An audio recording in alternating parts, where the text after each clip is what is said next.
अहो ताई, तुम्हाला बोलले होते ना, साईराम इलेक्ट्रॉनिक्स मध्ये एकदम धमाकेदार ऑफर चालू आहे. हो का? ते इथेच तर आहे. अरे मला तर खूप खरेदी करायची आहे. इथे फ्रीज, टीव्ही, इन्व्हर्टर बॅटरीज आणि वॉशिंग मशीन आणि आटा चक्की यावर आकर्षक बक्षिसे मिळत आहेत. मी ऐकलं इथे लकी ड्रॉ मध्ये इलेक्ट्रिक बाईक पण मिळते. हे खरं आहे का? हो ग, एकदम खरं आहे. इथे बक्षीस म्हणून 43 इंचेसचा स्मार्ट टीव्ही सुद्धा मिळतोय. खरं? आणि इथे तिसरे बक्षीस मध्ये फ्रीज सुद्धा मिळतंय. अरे वा, छानच की.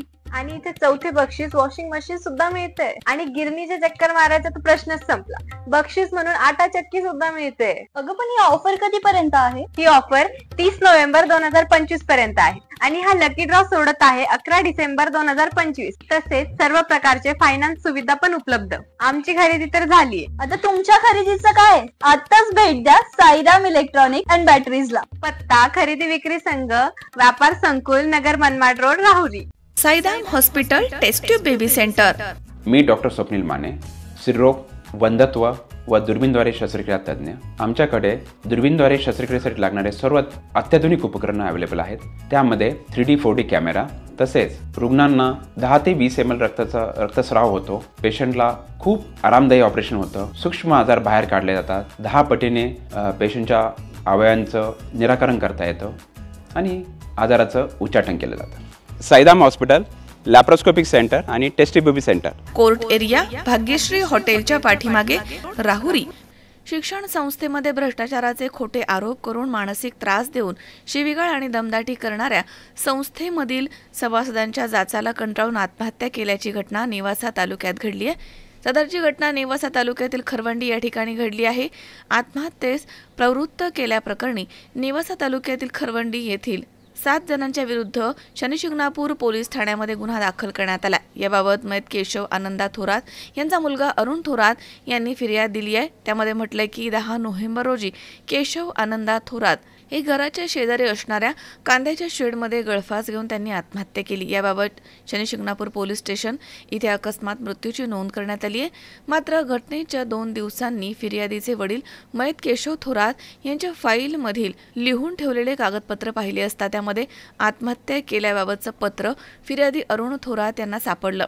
सदर कागदपत्र अरुण थोरात हे पोलीस ठाण्यामध्ये घेऊन गेले. त्यामध्ये आत्महत्या का केली याचा उल्लेख आहे आणि आत्महत्या करण्यासाठी कोण कारणीभूत आहे त्यांची नावं देखील नमूद करण्यात आली आहे. फिर्यादी अरुण थोरात यांचे वडील मयत केशव थोरात हे समता शिक्षण प्रसारक मंडळ या शिक्षण संस्थेचे अध्यक्ष होते. या प्रकरणी जबाजी गणपत फाटके, आबासाहेब जबाजी फाटके, भरत संताराम फाटके, जयंत बाबूराव लिपाणे तसेच मच्छिंद्र मुरलीधर शिंदे, बंडसी रामभाऊ मस्के, गोरक्षनाथ विश्वनाथ कुरहे आदींवरती आत्महत्येस प्रवृत्त केल्याप्रकरणी शनिशिंगणापूर पोलीस ठाण्यात गुन्हा दाखल करण्यात आलाय.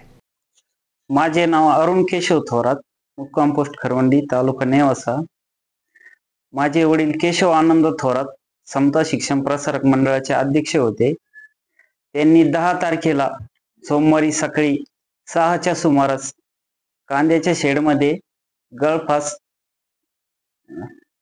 करून आत्महत्या केली व आत्महत्येचे काय कारण हे पाहता आम्ही 2 दिवसानंतर आम्हाला त्यांची घरात लिहिलेले कागदपत्र सापडले. त्या कागदपत्रामध्ये त्यांनी सगळं आत्महत्येचं कारण व कोण माणसं जबाबदार आहे हे सगळी गोष्ट लिहून ठेवली. त्यानंतर आम्ही शनिशिंगणापूर पोलीस स्टेशनला गुन्हा नोंदवण्यासाठी गेलो, पण त्यांनी 2 दिवस आम्हाला उडवाउडीचे उत्तर दिले. फक्त जबाबच घेत बसले, तक्रार नोंदून नाही घेतली. व त्यानंतर आम्ही वरिष्ठांची भेट घेऊन त्यानंतर गुन्हा नोंदवण्यास त्यांना सांगितलं. मग त्यानंतर आमचा गुन्हा नोंदवण्यात आला. गुन्हा नोंदवून 2 दिवस झाले, पण त्याच्यावर काही ठोस कारवाई केलेली नाही त्यांनी. माझे वडील समता शिक्षण प्रसारक मंडळ मध्ये अध्यक्ष असताना त्यांनी गावातील 6 लोक संस्थेमध्ये घेतले. ते जयवंत बाबूराव लिपाणे मस्के, बन्सी मस्के, मच्छिंद्र शिंदे, आबासाहेब फाटके व गोरक्षनाथ कुरे हे लोक घेतले व त्यांनी वडिलाला फसवण्याचा प्रयत्न केला. त्यांनी कारभार पाहिला, वडिलाला फसवण्याचा प्रयत्न केला. 16 मध्ये बाजूला करण्याचा प्रयत्न केला.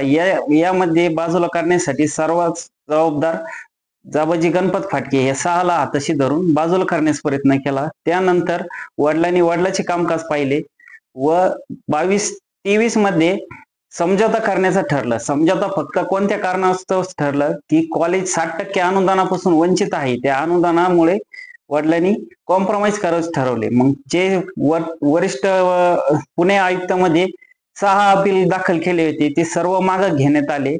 हायकोर्टामध्ये जे अपील दाखल केलं होतं ते पण मागे घेण्यात आले व त्यानंतर वडिलांनी सगळा खर्च 5 ते 6 लाख रुपये वडिलांनी खर्च केला व त्यामध्ये खर्च झालेला पैसा वडिलांना नंतर देतो हे सांगितलं होतं.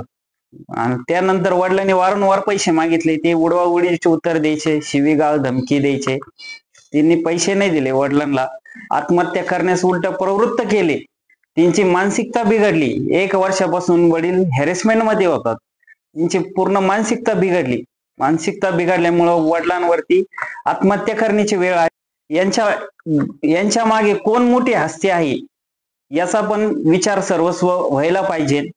कारण की त्या हस्तीमुळे आमचा गुन्हा नोंद होण्यास विलंब झाला. 2 दिवस गुन्हा नोंद होऊन काहीही कार्यवाही नाही झाली. या संदर्भात वडिलांच्या या संदर्भावर संपूर्ण SIT कमिटी बसवण्यात यावी व यांचा मोठा आका कोण आहे हे बघण्यात यावे.